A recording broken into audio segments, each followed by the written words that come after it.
أعوذ بالله من الشيطان الرجيم. بسم الله الرحمن الرحيم.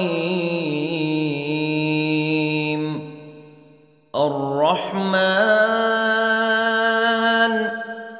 علم القرآن خلق الإنسان علمه البيان.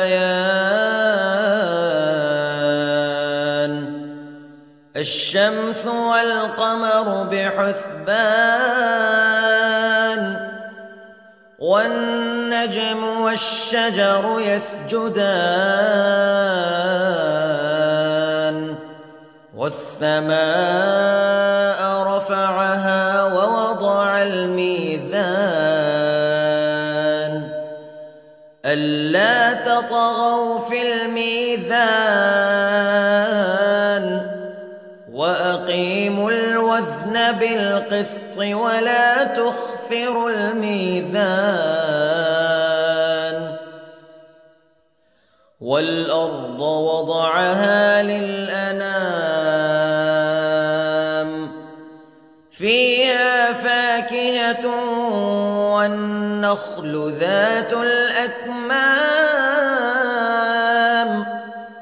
والحب ذو العصف والريحان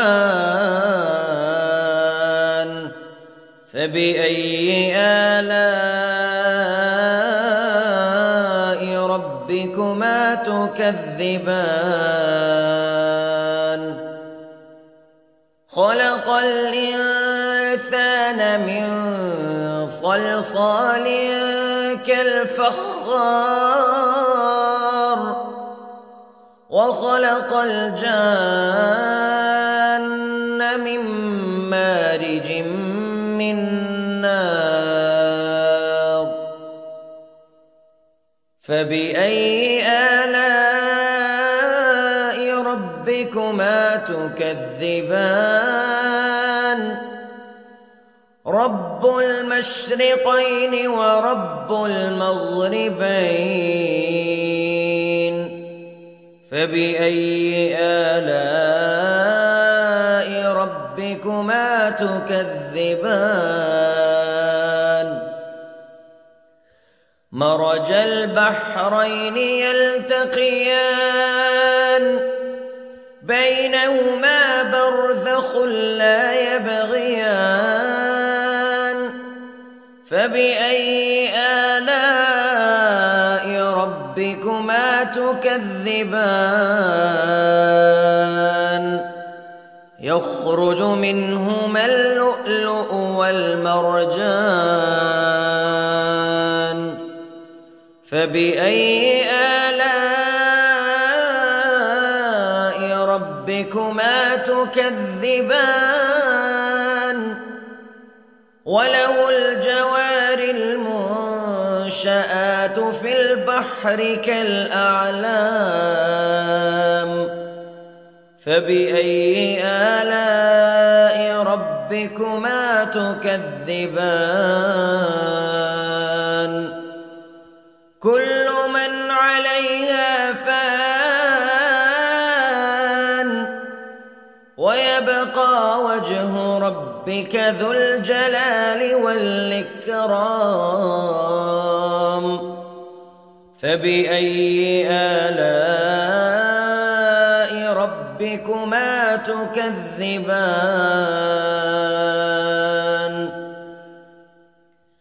يسأله من في السماوات والأرض كل يوم هو في شأن فبأي آلاء ربكما تكذبان. سنفرغ لكم أيها الثقلان فبأي آلاء ربكما تكذبان.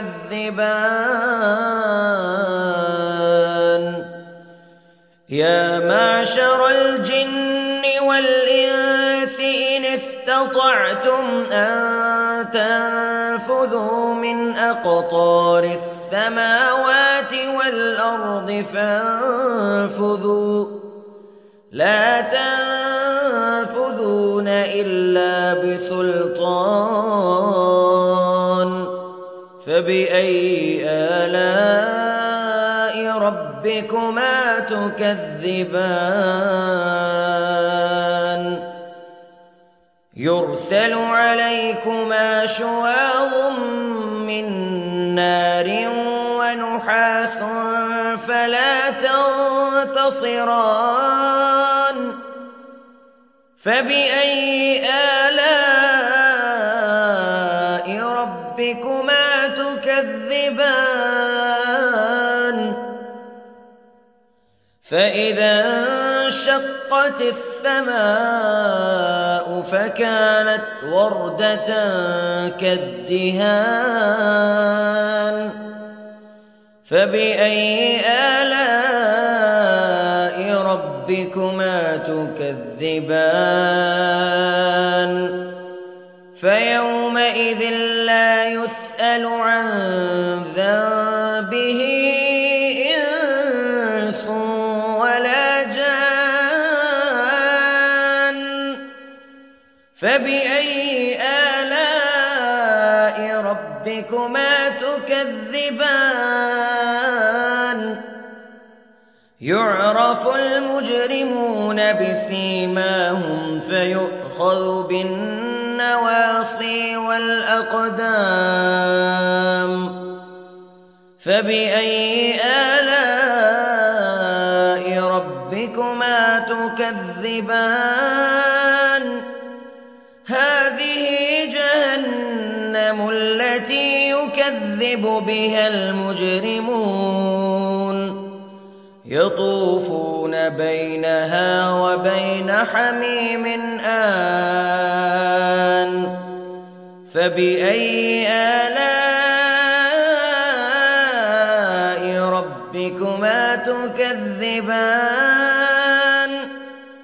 ولمن خاف مقام ربه جنتان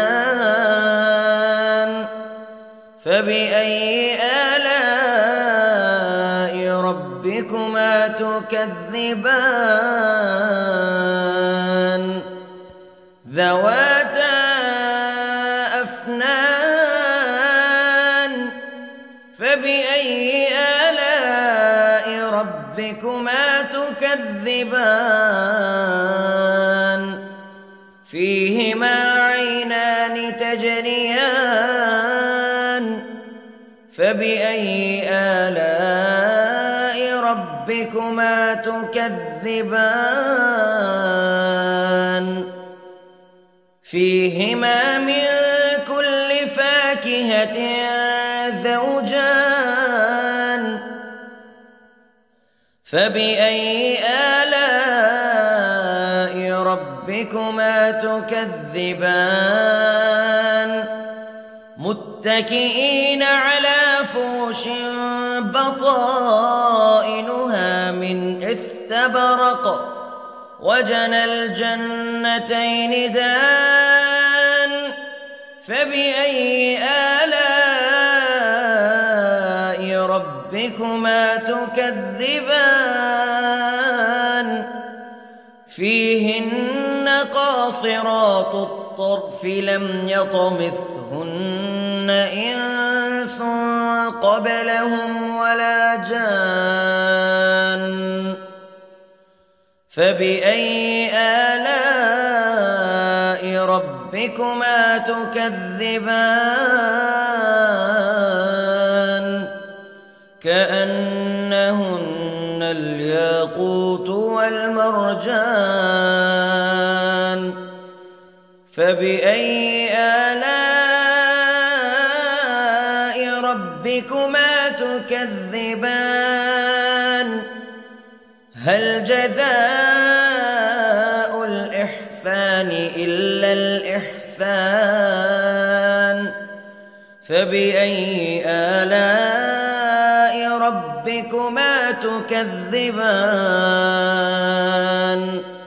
ومن دونهما جنتان فبأي آلاء ربكما تكذبان مدهامتان فبأي آلاء ربكما تكذبان فيهما عينان نضاختان فبأي آلاء ربكما تكذبان فيهما فاكهة ونخل ورمان فبأي آلاء ربكما تكذبان فيهن خيرات حسان فبأي آلاء ربكما تكذبان حور مقصورات في الخيام فبأي آلاء ربكما تكذبان لم يطمثهن إنس قبلهم ولا جان فبأي آلاء ربكما تكذبان متكئين على رفرف خضر وعبقري حسان فبأي آلاء ربكما تكذبان تبارك اسم ربك ذي الجلال والإكرام